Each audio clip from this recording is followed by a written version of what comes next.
નમસ્કાર વિદ્યાર્થી મિત્રો, આજે અયસ્કના સહકેન્દ્રણ પત્યા બાદ આજે સકેન્દ્રિત કાચી ધાતુમાંથી અપરિશુદ્ધ ધાતુનું નિષ્કર્ષણ જે બીજો ટોપિક છે, જે ધાતુના શુદ્ધિકરણ માટેનો છે. પહેલો ટોપિક આપણે ભણી ગયા હતા અયસ્કનું સકેન્દ્રણ.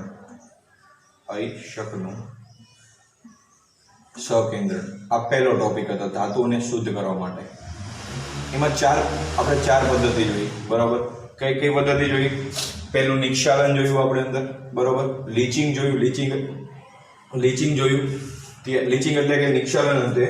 ત્યારબાદ આપણે જોયું કે ફિલ્ટર્ન પદ્ધતિ જોઈ, બરાબર. પછી ચુંબકીય અલગીકરણ અને જલીય પ્રક્ષાલન. આપણે આ ચાર પદ્ધતિઓ જોઈ કે જલીય પ્રક્ષાલન, પછી ચુંબકીય અલગીકરણ પદ્ધતિ જોઈ, ફિલ્ટર્ન પદ્ધતિ જોઈ અને નિક્ષાલન.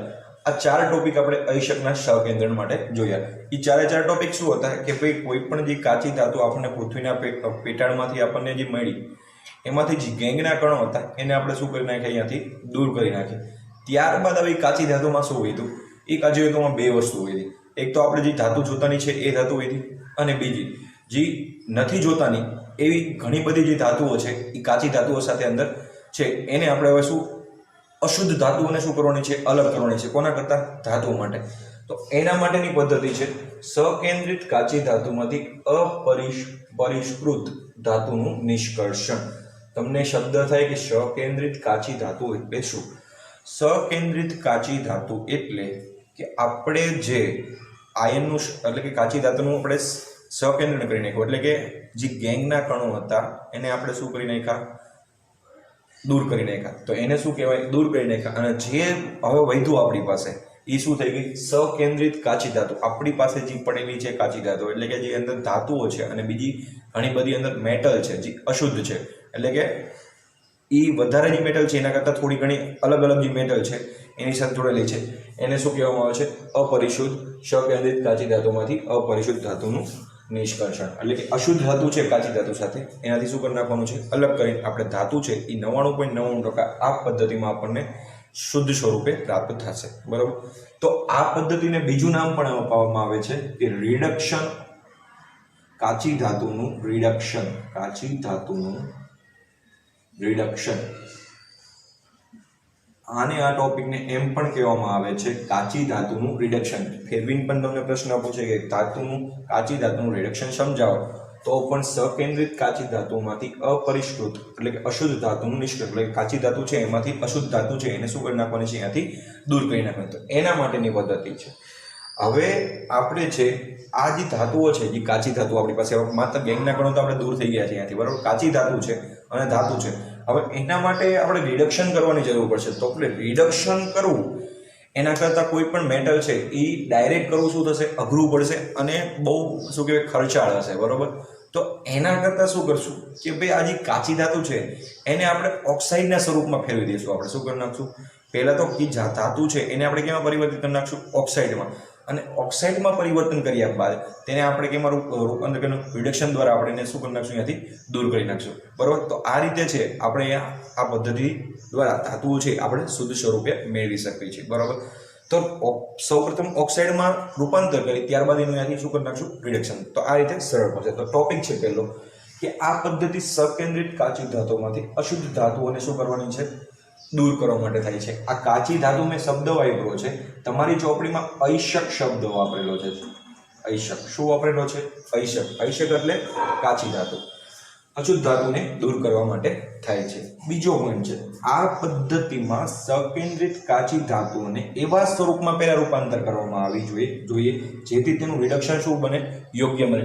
ડાયરેક્ટ રિડક્શન કરશો તો એ ખર્ચાળ હશે, પરંતુ એને સૌપ્રથમ એવી રીતે જેનો ખર્ચ કેવો આવતો હોય? ઓછો આવતો હોય. તો એવા સ્વરૂપમાં પહેલાં રૂપાંતર કરવું હોય તો પહેલાં કાચી ધાતુનું છે એ રિડક્શન કરવું હોય તો ડાયરેક્ટ એમને રિડક્શન કરી નખાય નહીં. તો એને એવા સ્વરૂપમાં પરિવર્તિત કરો કે જેથી યોગ્ય બને, બરાબર. તો એના માટે યોગ્ય બને એટલે કે સકેન્દ્રિત કાચી ધાતુને સૌપ્રથમ ઓક્સાઇડમાં પરિવર્તિત કરવી જોઈએ જેથી તેનું રિડક્શન સહેલાઈથી થઈ શકે. તો એના માટે ત્રણ પદ્ધતિ છે. આ માટે ત્રણ પદ્ધતિ છે. કઈ પહેલું તો ઓક્સાઇડ. બે પદ્ધતિ. એક તો ઓક્સાઇડ અને ઓક્સાઇડમાં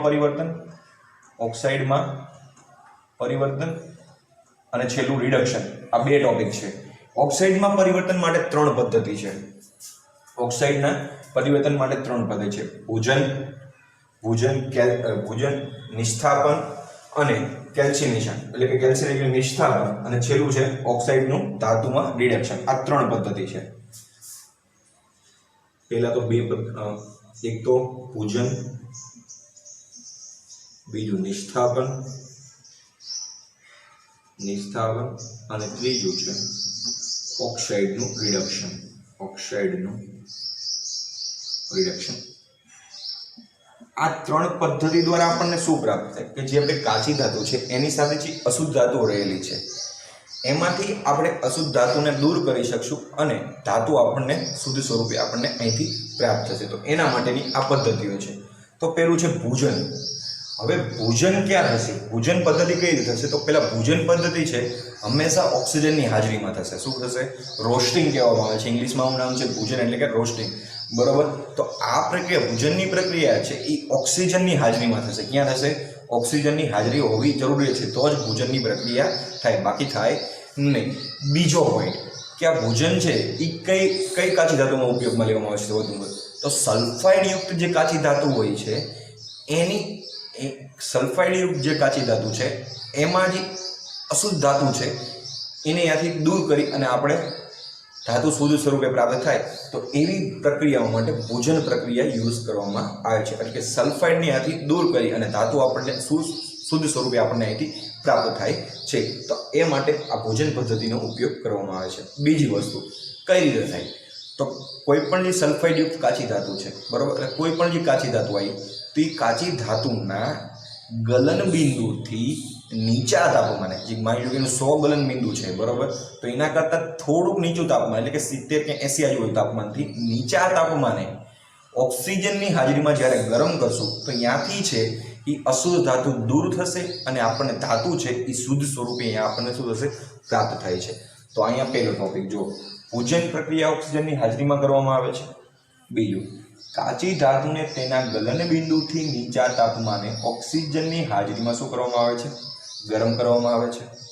ત્રીજો પોઈન્ટ, આ પ્રક્રિયા સલ્ફાઇડની કાચી ધાતુનું રિડક્શન માટે થાય છે. બરોબર. તો અહીંયા પહેલી વસ્તુ તો આપણે કેમાં ફેરવવું પડશે? ઓક્સાઇડમાં ફેરવવું પડશે. તો કેને ઓક્સાઇડમાં ફેરવવાનું છે? સલ્ફાઇડ યુક્ત કાચી ધાતુને. તો સલ્ફાઇડ યુક્ત કાચી ધાતુને ઓક્સાઇડમાં પરિવર્તન કરવું તો આપણે કોઈ પણ જે સલ્ફાઇડ યુક્ત કાચી ધાતુ છે એની પ્રક્રિયા કોની હારે કરવાની? ઓક્સિજન સાથે. તો સલ્ફાઇડ યુક્ત કાચી ધાતુ લઈ લીધી, ZnS લઈ લીધી. એની પ્રક્રિયા કોને? આપણે પેલા સલ્ફાઇડ યુક્ત કાચી ધાતુ કઈ છે? ZnS છે, PbS છે અને CuT, કોપર સલ્ફાઇડ. આપણી આ 3 કાચી ધાતુ છે સલ્ફાઇડ યુક્ત, બરોબર. તો ત્રણ સલ્ફાઇડ યુક્ત કાચી ધાતુ લઈ લીધી. એની પ્રક્રિયા ભૂજનની પ્રક્રિયા છે એટલે કોની હાજરીમાં થશે? ઓક્સિજનની હાજરીમાં થશે. તો ઓક્સિજન લઈ લીધા. હવે આ ઓક્સિજન હારે લઈ લીધા તો હવે આ બેની પ્રક્રિયા થશે ત્યારે આ 3 ZnS, PbS અને CuT. તો આ ત્રણે કેમાં રૂપાંતર થઈ જશે? ઓક્સાઇડમાં રૂપાંતર થઈ જશે. તો ઝિંક સલ્ફાઇડ છે તો કેમાં રૂપાંતર થયું? ઝિંક ઓક્સાઇડમાં. લેડ સલ્ફાઇડ છે તો એ કેમાં રૂપાંતર થઈ ગયું? લેડ ઓક્સાઇડમાં. ક્યુપ્રસ સલ્ફાઇડ છે તો કેમાં? ક્યુપ્રસ ઓક્સાઇડમાં રૂપાંતર થઈ ગયું. તો આ રીતે છે. પહેલા તો કેમાં રૂપાંતર થઈ ગયું? ઓક્સાઇડમાં રૂપાંતર થઈ ગયું. તો હવે આ પ્રક્રિયા સંતુલિત કરવી હોય તો કઈ રીતે કરીએ? ZnSO2 અહીંયા કેટલા છે?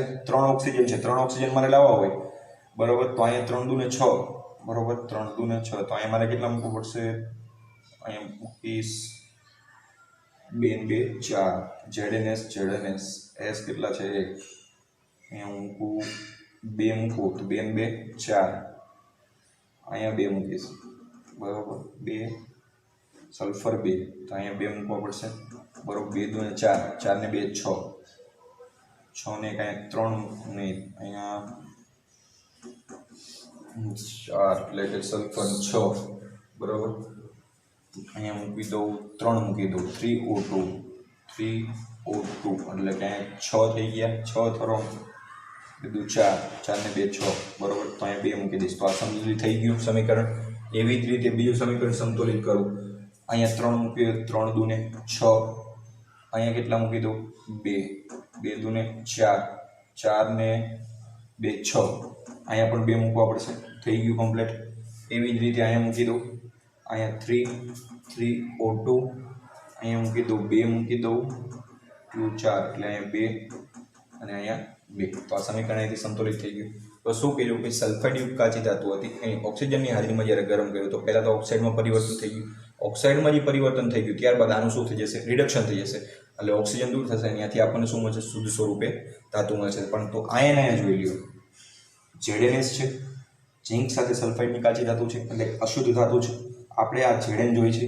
તો હવે ધ્યાન રાખો, સૌપ્રથમ આપણે ઓક્સિજનની હાજરીમાં જ્યારે પ્રક્રિયા કરશું ત્યારે આપણને શું બન્યું, ઓક્સાઇડ મળી ગયું, ઝીંક ઓક્સાઇડ. અહીંથી આપણને સલ્ફરની જે અશુદ્ધિ હતી, અશુદ્ધ ધાતુ, એ શું થઈ ગઈ, અહીંથી SO2ના સ્વરૂપમાં શું થઈ ગઈ, દૂર થઈ ગઈ. તો હવે તો આપણે શું બાકી રહ્યું, ઝીંક ઓક્સાઇડ. તો આનું રિડક્શન કરી નાખો એટલે આપણને ઝીંક ધાતુ શું મળી જાય, શુદ્ધ સ્વરૂપે પ્રાપ્ત થઈ જાય. તો આવી રીતે છે આમાં કરવાનું છે આ ભોજન પદ્ધતિમાં.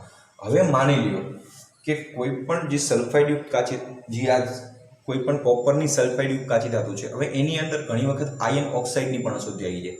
તો એ શું કરશું, તો એને જો દૂર કરવી હોય તો એને દૂર કરવા માટે જે વાત ભઠ્ઠી હોય, પરિવર્તિત વાત ભઠ્ઠી, તમારી ચોપડીમાં એની આકૃતિ આપેલી છે. તો એ પરિવર્તિત વાત ભઠ્ઠીમાં છે એને શું કરવામાં આવે છે, ગરમ કરવામાં આવે છે. જો આયનની કાચી ધાતુ હોય તો સૌપ્રથમ તેને છે સિલિકા સાથે, તેની સાથે સિલિકા સાથે શું કરવામાં આવે છે, મિશ્ર કરવામાં આવે છે. ત્યારબાદ એ મિશ્ર કરશો એટલે આયન ઓક્સાઇડમાં રૂપાંતર થઈ જશે. કેમાં થઈ જશે, આયન ઓક્સાઇડ આયનનું સિલિકેટ ધાતુમાં ધાતુમલ બનાવશે અને કોપરમેટ Cu2S કોપરમેટ અને આયન તમને અહીંયા નિપજ સ્વરૂપે તમને જોવા મળશે. તો આ જે પહેલા છે FeO + SiO2 એટલે કે જે આયન ઓક્સાઇડ છે એની પ્રક્રિયા જ્યારે સિલિકોન ઓક્સાઇડ મિશ્ર કરશો તો એની સાથે એક ધાતુમલ મળશે, બરોબર. આયન સિલિકેટનો એક તમને ધાતુમલ મળે છે, બરોબર. જો એની સાથે આયનની અશુદ્ધિ રહેલી હોય તો આ રીતે પ્રક્રિયા કરવામાં આવે છે કે કોઈ પણ જે પરિવર્તિત વાત ભઠ્ઠી હોય એમાં કોપર સલ્ફાઇડ છે, ક્યુપ્રસ સલ્ફાઇડ અથવા કોપર સલ્ફાઇડ છે, બરોબર. તો એની સાથે જો આયન ઓક્સાઇડની આયનની અશુદ્ધિ હોય તો એને સૌપ્રથમ ક્યાં મિશ્ર કરી દેવાનું, સિલિકા સાથે મિશ્ર કર્યું, જેથી આયન ઓક્સાઇડમાં પરિવર્તન થઈ અને એક ધાતુમલ તમને અહીંયા આપી દે છે. તો આથી ભોજન પદ્ધતિ. ત્યારબાદ છે આગળની પદ્ધતિ આવશે ભોજન પછી આવશે ભોજન પછી આવે છે તમારી બીજી પદ્ધતિ છે નિસ્થાપન. નિસ્થાપન પ્રક્રિયા કઈ થઈ હશે એ આપણે આગળ જોવી છે. ત્યારબાદ ભોજન પછી નિસ્થાપન.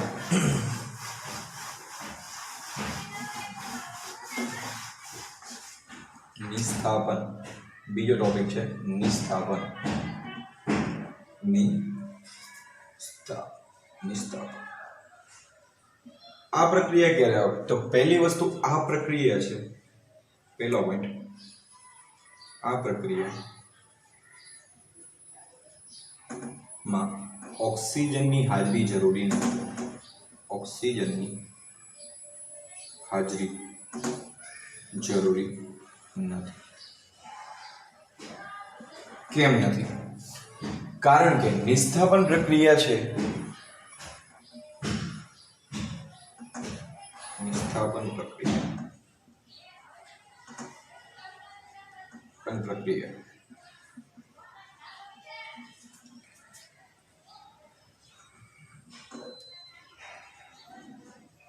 ધાતુના કાર્બોનેટ અને ધાતુના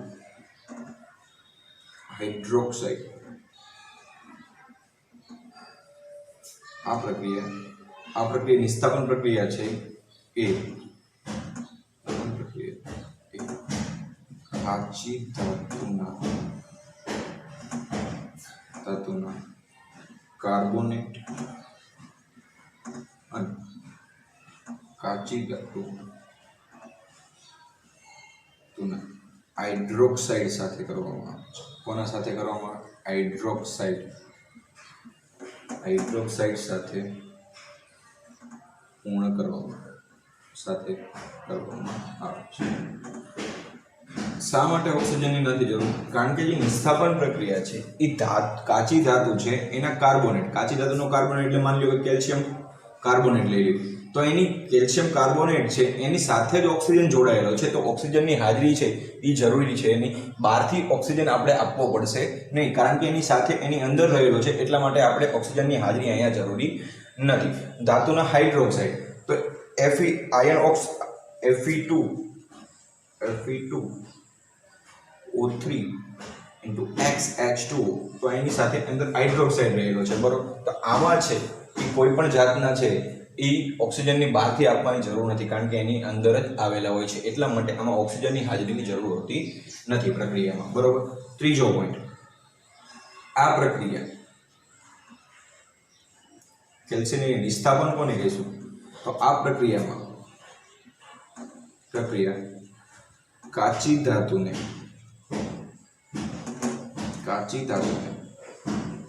ગરમ કરી અને ઊંચા તાપમાને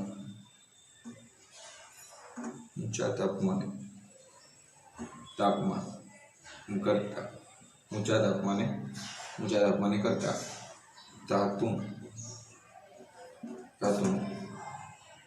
ઓક્સાઇડમાં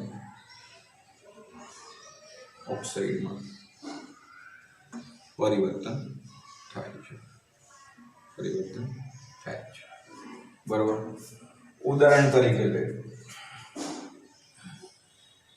તરીકે ઝિંક કાર્બોનેટ લઈ લો બરોબર. ઝિંક કાર્બોનેટની પ્રક્રિયામાં ઝિંક કાર્બોનેટ છે એને હું ગરમ કરીશ બરાબર અને ખૂબ ઊંચા તાપમાને જ્યારે ગરમ કરી ત્યારે ઝિંક ઓક્સાઇડમાં રૂપાંતર થશે અને કાર્બન ડાયોક્સાઇડ વાયુ જે બાષ્પશીલ હોય છે એ ક્યાં થશે ત્યાંથી દૂર થઈ જાય છે અને જે ઓક્સાઇડની અશુદ્ધિ છે તેને ત્યાં રહેવા દે છે. તો આ પહેલું ઉદાહરણ. ત્યારબાદ બીજું ઉદાહરણ છે calcium carbonate into magnesium carbonate બરોબર. Calcium carbonate into magnesium carbonate આ બંનેને જ્યારે હીટ આપીશ ત્યારે કેમાં રૂપાંતર થશે કેલ્શિયમ ઓક્સાઇડ વત્તા મેગ્નેશિયમ ઓક્સાઇડ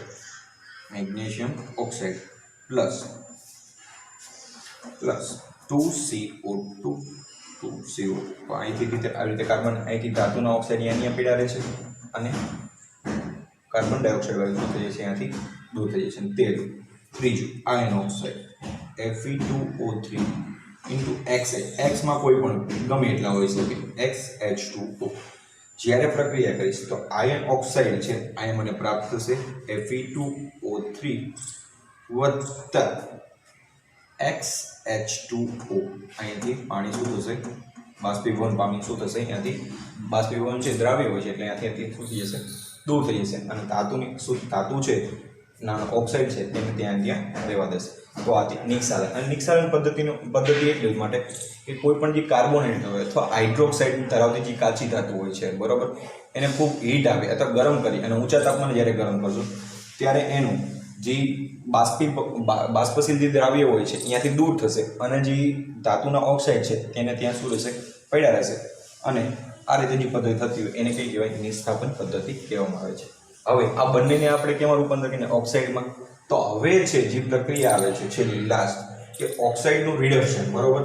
તો ઓક્સાઇડનું જે રિડક્શન છે બરોબર તો એ પ્રક્રિયાને ઓક્સાઇડમાંથી ધાતુનું રિડક્શન કે જે આ ઓક્સાઇડ બનેલી છે એનું ધાતુમાં રિડક્શન. છેલ્લો અને લાસ્ટ ટોપિક આ ટોપિકનો ધાતુનું ઓક્સાઇડનું ત્રીજો ટોપિક ઓક્સાઇડનું ધાતુમાં રિડક્શન બરોબર. કે કોઈ પણ ઓક્સાઇડ છે મેટેલિક ઓક્સાઇડ છે એનું આપણે કેમાં રિડક્શન કરવાનું છે ધાતુમાં રિડક્શન કરવાનું છે. તો એના માટે રિડક્શન પ્રક્રિયા આ પણ પ્રક્રિયા છે ઊંચા તાપમાને કે આ પ્રક્રિયામાં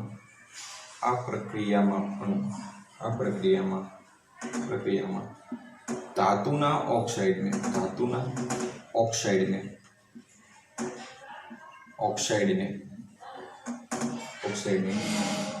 રિડક્શન પ્રક્રિયકની હાજરીમાં રિડક્શન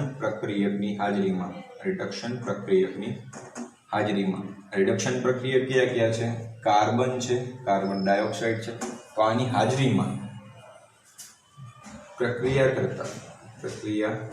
કરતા